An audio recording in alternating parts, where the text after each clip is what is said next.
Reporter of the Year, Brian Morden. Aksyon! Balitang Bayan, Numero 1.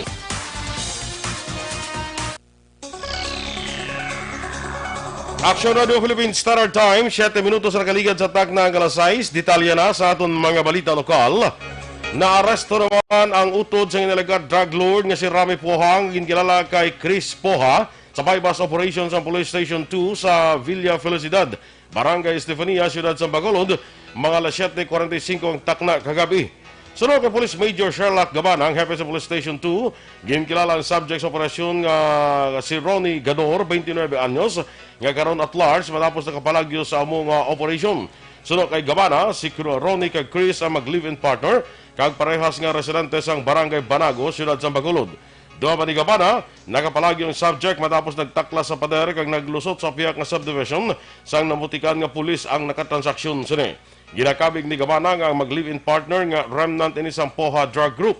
Ginalantaw sa kapulisan nga nagsaylo sa Estefania ang mga suspect, kasunod nga mainit sila sa Banago kag bangod sa mga lockdown nga ginapatuman. Na-recover sa kapulisan ang 7 ka sachets ang suspected shabu nga nagabalor sang 61,000 pesos, isa ka M3 caliber 9mm grease gun, isa ka caliber 9mm pistol, magazines, isa ka tear gas, isa ka brass knuckle, kag cellphone. Preso karon si Chris Poha sa custodial facility sa Police Station 2. Nagpa-example si Philippine Drug Enforcement Agency Negros Occidental Head Nicolas Gomez sa Technical Working Group sa idalom sa Bacolod City Anti-Drug Abuse Council agud preparahan ang natalana nga deliberasyon para sa Barangay Drug Clearing Program. Sunod kay Gomez, ilagin diskusyonan ang dugang nga pagsulundan na gikan sa PDEA National Office nga ginpadala sa Regional Oversight Committee. Dugang pa ni Gomez ang mga barangay sa syudad sa Bacolod nga kandidato para mangin drug-cleared barangay amo ang barangays 11, 13, 22, 25, 32, 34, 36, 39, 14, 41, Filisa, Granada kag Pahanukoy. Ang 12 ka mga barangay ang igapaidalom sa deliberasyon sa Setyembre 2, 2020 diri sa Bacolod.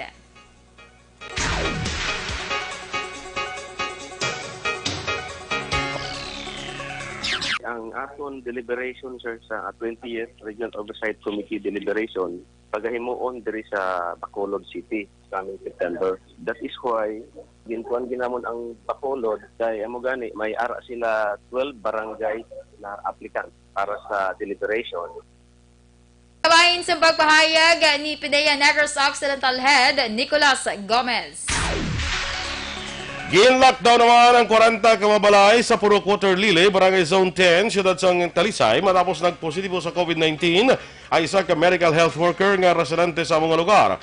Sunod kay City Administrator Attorney Jonathan Yaldama, ang nagpositibo isa ni kalalaking nurse kag nagkatrabaho sa isa ka pribadong ospital sa Bacolod. Ginkumpirmar ni Yaldama nga ang nagpositibo nakapauli sa ilang balay kag nagpaidalon sa home quarantine antes pa nagwa ang resulta sa swab test.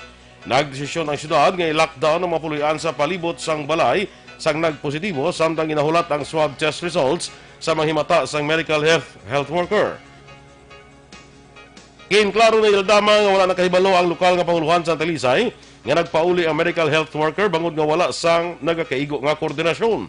May angot sini magapadala sang sulat ang Talisay Local Government Unit sa mga ospital kag ahensya nga nabase sa Bacolod nga nagahinyo nga maghatag sang listahan sa mga frontliners nga nagatrabaho sa Bacolod kag nagapauli o kon residente sang Talisay.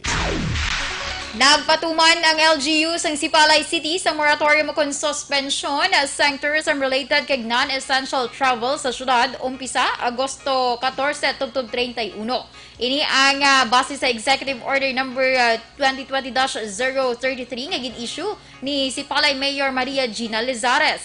Nasaad sa Section 1.1 sang EO nga ginadilian ang tanan nga turista sa gwa sang Sipalay nga magsulod sa syudad. Tanan nga pre-book accommodations sa mga turista nga cover sa moratorium ang kinahanglan nga i-rebook sa mga resorts kag accommodation establishments. Nasaad man sa mando nga ginatugutan lamang ang pagbiyahe sa sipalay kon medical-related transactions, business transactions to open establishments, government-related transactions, delivery of goods and items, non-residents nga gikan sa non-high-risk area nga nagatrabaho sa syudad sa sipalay, kag mga residente nga nagatrabaho sa mga non-high-risk area. Suno sa alkalde, tanan nga travelers halin o ko napakadto sa anuman nga lugar nga ginadeklarar nga high risk ang hindi makasulod sa sipalay, magluwas na lamang sa mga deliveries ng goods and items. Ang mga delivery personnel nga ang gina-require nga magpresentar sa ila latest nga medical clearance, company ID kag delivery o kun travel order. Ang mando ang mag-aumpisa alas 12:01 sa nga kaagawon sa Agosto 14 kag magalawig tugto alas 11:59 sa gabi sa Agosto 31. May dugang 84 ang kumpirmado nga kaso sa COVID-19 sa Western Visayas. Sa pinakauli nga datos sa ipagawa sa DOH Region 6, ang Iloilo City ang may 30 kabago nga kaso, ang probinsya sa Iloilo may 23, ang probinsya sa Negros Occidental may 21, samtang ang syudad sa Bacolod may 6, kag ang Capiz may 2. Ginreport man sa DOH ang pagtaliwan sa 48 nga lalaki nga taga-syudad sa Bacolod. Ang Western Visayas ang mayara na karon 2,130 ka COVID-19 cases, 1,063 diri ang aktibo nga kaso, 1,035 ang naka-recover, kag 32 ang napatay. Naglapaw na sa 1,000 ang naka-recover sa masakit sa COVID-19 sa Western Visayas. Ini matapos gin-report sa Department of Health Region 6 ang dugang nga 42 nga nag-ayo sa masakit sa rehiyon. Lakip sa mga bago nga nag-ayo sa virus ang 11 ka mga Bacolod noon nga kalabanan mga local case nga pasyente, kag 11 man sa Negros Occidental nga kalabanan mga locally stranded individuals kun LSIs. Ang Western Visayas ang may 1,035 ka mga recovered patients kag may 1,063 ka aktibo nga kaso.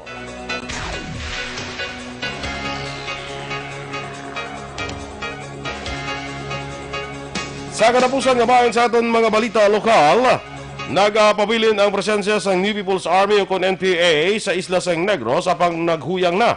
Suno kay Army 3rd Infantry Division spokesperson Captain Senon Pansito,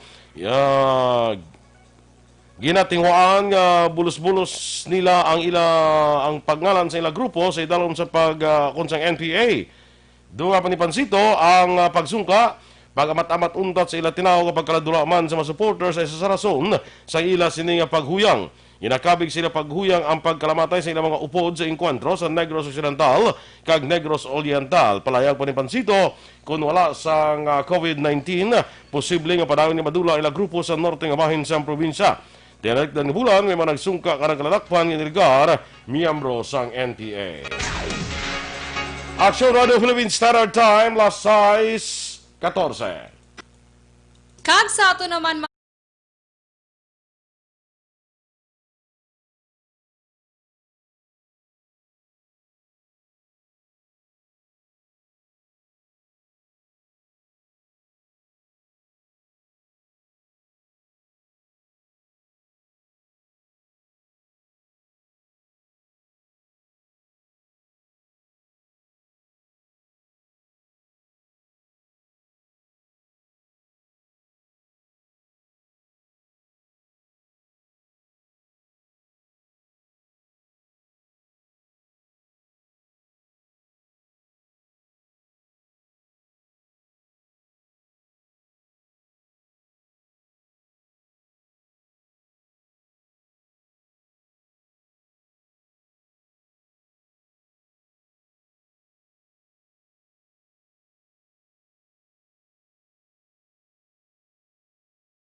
Presidente Duterte ginpasiguro nga mangin maisog sa agud pasabto na mga korap nga opisyal sang PhilHealth.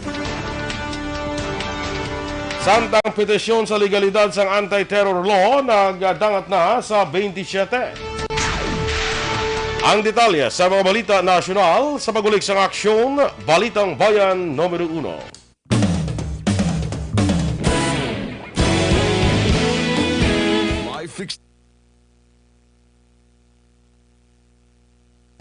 Alright, good morning liwat sa kay Shelrick Zapa. Nagaupod sa aton sa kay Ronet Pontino Banay. Kuan ni sa iya si Bulak niya hayo si Flower. Bulak, good morning, dra sa imo. Sa kay Edwin Miranda Sr., may aga bro. Kay May Geraldine Taguan Reyes, parinti ko niya. May Geraldine Taguan Reyes, good morning man. Sa kay Olive Pilaro Sosa, kilala mo niya, nakita mo na? Monitor nila sila sa Panyapon sa Canada. Taga Canada. Joselito Magua de los Reyes, Leonard Dalipe, watching from Barangay Mansilingan. Bel Tongkua, good morning man. Kay Josette Magua de los Reyes, Lovely Gapasunting from Qatar. Kita mo na? Sa kay Franklin Escudero. Action boy, hindi ko na digali manan. Kinaga nang gadoble-doble balahaw. Gaka napawan or gakatapakan ang mga other comments nga mga previous kung diri mo lang tawon. Pero kung ibalik mo siya ya, mapusugod hindi siya manaog, pero na diblo ando siya kapanaog, dra siya ma-stop. Kung sa computer kagalantaw, pasunod siya. Pero kung sa phone, amo na siya nga katapakan. Hindi mo na makitaan kung diin na to. Heaven, good morning. Michael Joseph Hilado, may agaman, may buntag, stay healthy and stay safe para sa atong tanan hambal niya. Ella Natibuok Ehina, at sa taga-barangay Minoyan Murcia, na good morning man. Kay Mike Javier, good morning. Friendly Serna from Barangay Bata. Greet ko gali ang utod ko nga si Ronnie Cabayaw, happy birthday. Oy, happy birthday kay Ronnie Cabayaw. Utod ni siya ni Friendly Serna, no?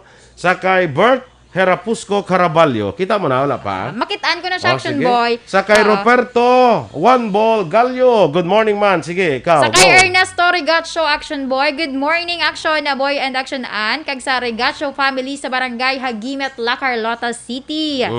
Okay, salamat, Ged. Sa kay Eleuteria Mamanaw Lambo nga naga-monitor man. Ang Vice President nakabugtaw na. Ang Vice President nakabugtaw na. Kay Giselle Franco, hindi ka nadampi man, hindi ko makita. Kay Giselle Franco sa Maaw, good morning man. Ginalantaw ko lang kung sino man dirang ginabasa mo kay para ma-skip ko lang, Action Boy. Kita mo kay Giselle nga Franco nga ngalan? Giselle Franco.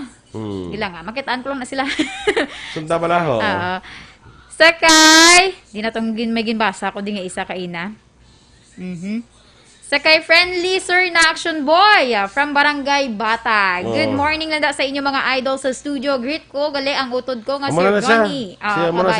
Naog ka na. After sinata kay Giselle Franco, tapos na, kita mo? Sakay May Saison. Kasagod. Good morning. Sige, continue lang sa pagpadala diri sa inyong mga message. Kaya gina-refresh ko pa, Action Boy. Nag-loading naman ka? Marieta Tumlos. Tumlos. Jeneline Maranga from Barangay Sumag. Mayang agaman. Si Momo Moises. Good morning. Kitaan mo, ga-monitor kami diri sa Bago City Health. Good morning lang dala sa inyo, sir. Sa kay Michael June Season, good morning Action Boy and Ann. Happy listening sa mama ko Lorda Season sa Sumag. Kay Graymar Nonoy Drilon, Middle sa bro, UK. Kalayo na si Tsakto ko sa nga ko nga pangbasa.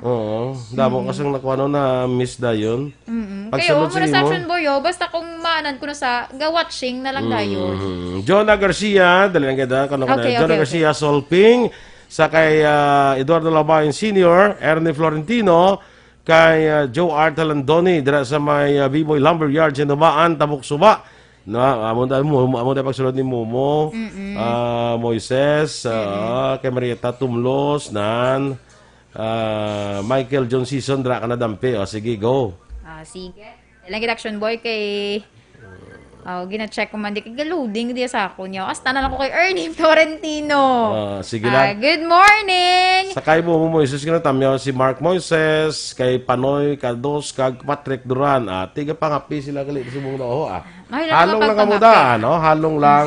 Amo ni sila nga ara sa City Health bala nga na in charge sa mga pasyente. Ni mga COVID-19 nga mga mga patients. Amo ni sila nga dala sa mga quarantine facilities. Halong-halong halong lang lang. kayo, sir. Standby na sa aton mga balita national.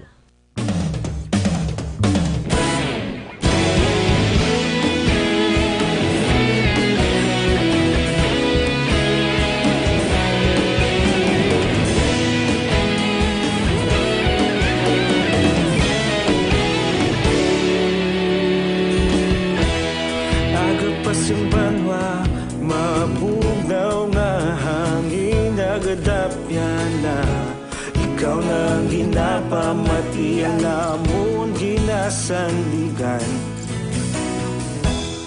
Tingog sang probinsya kamatuuran ginapalap na minsay nga may dala paglaom kag kasanad.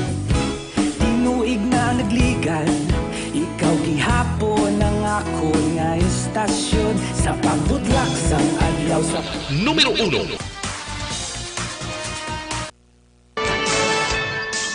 Aksyon Radio Philippine Standard Time, las 6:24. Detalya na sa aton mga balita nasyonal. Ginpasiguro ni Presidente Rodrigo Duterte nga maging maisog ini batok sa opisyal sang PhilHealth nga mapamatudan nga nagapangawat sa pondo nga kuntani para sa health insurance program sang publiko. Sa televised briefing sa Presidente sa Presidential Guest House sa Panakan, Siyudad sa Davao, ginpasiguro sang Chief Executive nga hindi makalusot sa iya ang mga korap nga opisyal sang ahensya. Madamong opisyal sang PhilHealth nga ipangunahan sang Presidente sininga si Ricardo Morales ang ginaulamid sa ginaligar korupsyon matapos madamong testigo ang nagwagot i detalye. Ang nagkatabo ka nga isang overpricing sang proyekto, misuse of funds, questionable implementasyon sang interim reimbursement mechanism, kag pagmanipular sa financial statement nga nagbutang pondo sang ahensya sa alang-alang nga sitwasyon.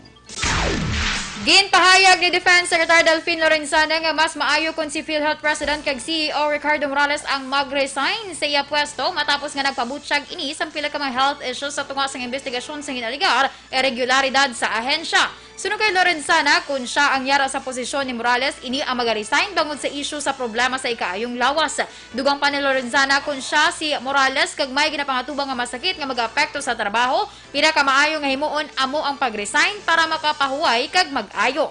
Nagpabutyag man si Lorenzana nga hindi konektado si Morales sa mga anomalya sa PhilHealth kag posible na overwhelmed ini sa trabaho sa ahensya. Suno kay Lorenzana, iya personal nga kilala si Morales nga pareha sa iya nga isa man ka retired military general. Nagdangat na sa 27 ka mga petisyon ang in-file sa Supreme Court kag nagka-question sa legalidad sa Anti-Terror Act. Pinakaulihin nga nag-file amo ang Center Law Verifies Foundation for Media Alternatives, Democracy, .net.ph, Lyceum of the Philippines Law Professors, lagi man si Dean Soledad Deriquito Mawis nga pangabay sang temporary restraining order batok sa bag-ong alagi. Ginhangkat sang petitioners ang anti-terrorism law nga ginpatuman tilikdan nga bulan sa tunga sang kahadlok ka posible mangin lehitimo ang pagpang-atake sang gobyerno sa mga aktivista. Ginkwestiyon sa matag reklamo ang hindi klaro nga definition sang terrorism kag other related crimes. Sunod sa mga petitioners, ginpakita sa Kongreso ang ilang misplaced priorities paagi sa pagbalay sang lahi karon nga may COVID-19 pandemic. Ginpahayag ni PhilHealth spokesperson Dr. Shirley Domingo nga hindi organisado ang korupsyon sa ahensya apang wala sini ginahimuting nga may pila sa ilang nga empleyado ang nadakpan nga nagahimo sang korupsyon sang una. Suno kay Domingo, may napasakaan sila sang kaso nga mga empleyado kag terminate matapos madakpan nga nagahimo sang korupsyon apang ginpanginwala ang aligasyon nga may ginbulsa nga 15 billion pesos. Dugang pa ni Domingo, ang kwarta nga nagalabay sa ahensya nagakadto sa mga hospital kag dialysis center, hindi sa bulsa sa mga opisyal sang PhilHealth. Nagligad nga si Mana, ginpahayag ni Anay Anti-Fraud Legal Officer Thorson Montesquieu nga ang ginaligar mafia sa sulod sang ahensya ay nakapangawat sang 15 billion pesos sa state insurer paagi sa madamo nga fraudulent schemes. Ginapanugyan ng Interior Secretary Eduardo Anyo ang pagsuksok sa face mask bisan nyara lang sa sulod sa balay. Ilabi na sa mga pamilya nga may kabudlayan sa pag-practice ng social distancing sa sulod sa puluyan. Suno kay Anyo, ang mga miyembro sang pamilya mahimuman nga magsuksok sang face shield agud proteksyonan ang ilang kaugalingon sa COVID-19. Nagwa ang panugyan ni Anyo matapos ginpahayag ni Chief Implementer sang COVID-19 response nga si Secretary Carlito Galvez Jr. nga magluwas sa mga ginatrabahuan nga mga lugar o kung workplaces. Ang mga lugar naman nga may madamo sang pungluyo ang makabing critical areas bangon mabudlay nga i-practice ang social distancing. Hindi pag-iban sa Department of Health ang paggamit sa rapid antibody test para sa COVID-19. Ang mga ahensya magapagawa sa guidelines sa tanan niya COVID-19 test. Una, nga ginpahayag ni Dr. Antonio Dans sa Philippine Society of General Internal Medicine nga hindi dapat gamiton ang rapid test bago nagahatag ini sa publiko sang false sense of security kag posible ini ang magaresulta sa pagsaka sa community transmission. Suno kay Health Undersecretary Rosario Vergere, hindi dapat pag-iban ang rapid test bangod man gamit ini sa COVID-19 response. Ginpatag ni Vergere, ang rapid test ang pwede nga magamit sa mga pasyente nga nag-recover o kung mga pasyente nga ginakabig recovered. Suno pa kay Vergere, sa ika-21 nga adlaw sa masakit sang pasyente, ang test ay ginapatihan nga accurate sa pagdetect sang antibodies, particular na ang monoglobin o kung monoglobin G nga nagapakita nga ang pasyente ang nag-ayo na. Nagpanugyan si Vergere nga hindi dapat paggamiton ang rapid test sa pag-screen sa COVID-19. Sa rebaluan, ginakilala lamang sa DOH ang resulta sa RT-PCR test sa pagkumpirmar sa COVID-19 cases. Liwat ng basura sa Department of Education ang bago nga mga panawagan nga ipa-isol ang pagbukas ng klase sa idalom sang blended learning ang natalana na magbukas sa Agosto 24. Suno kay Education Secretary Leonor Briones, santa nagpadayon ng dialogo sa social media, nagapabilin sa gyapon sa Agosto 24 ang target nga petsa sa pagbukas ng klase. Duha pa ni Briones kung ang mga bata ang mga pamangkuton, luyag na nila nga mag-eskwela kag hindi na paghulaton nga mag-abot ang tiyon nga wala na sila sang interes nga mag-eskwela. Pila ka grupo ang panawagan nga i-delay ang pagbukas ng klase, bangod ang mga eskwelahan kag manunudlo sang DepEd ang hindi pa preparado. Suno kay Briones, padayon ang preparasyon sa idalom sa bago nga pagtudlo nga inalakipan sang internet-based sessions, radio kag TV broadcast kag printed self-learning modules. Suno pa sa Education Secretary, tiyo na para mag-resume ang Pilipinas sa basic education, kasunod nga katupad nga pungsod kaangay sa mga Thai, Singaporeans kag Vietnamese learners ang nagbalik na sa pag-eskwela. Sa kadabusan nga balita, national na record ang pinakamataas nga bagong COVID-19 infection sa Pilipinas sa isa kadlaw nga nagdangat sa 6,958. Ininangay ka 12 nga sunod-sunod nga adlaw nga masobra sa 3,000 ang bag-o nga COVID-19 cases sa pungsod. Sunod sa DOH, may bag-o nga 633 ka mga pasyente ang naka-recover sa masakit o kung kabugusan nga 68,159 ka mga recoveries. May 24 naman nga bag-ong napatay o kung kabugusan nga 2,293 ang death-toll. Ang Pilipinas ang mayara na sa 136,638 ka mga COVID-19 cases, 66,186 diri ang aktibo nga kaso. Ang ini nga datos suno sa DOH ang nagikan sa 74 sa 99 ka mga accredited nga laboratorio. Aksyon Radio Philippines Standard Time, las 6:31. Mga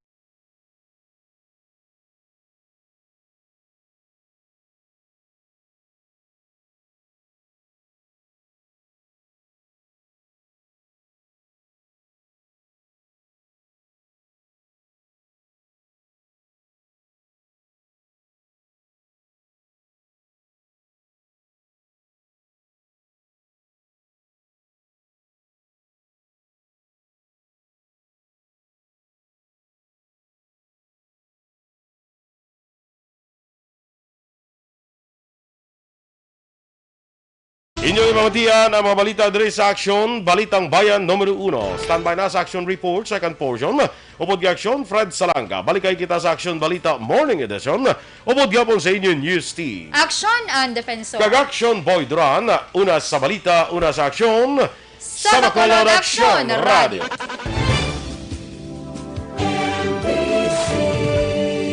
Manila Broadcasting Company. Sa balita. komentaryo, isyu, serbisyo publiko. Sa Bacolod, Aksyon Radio! Aksyon! Radio!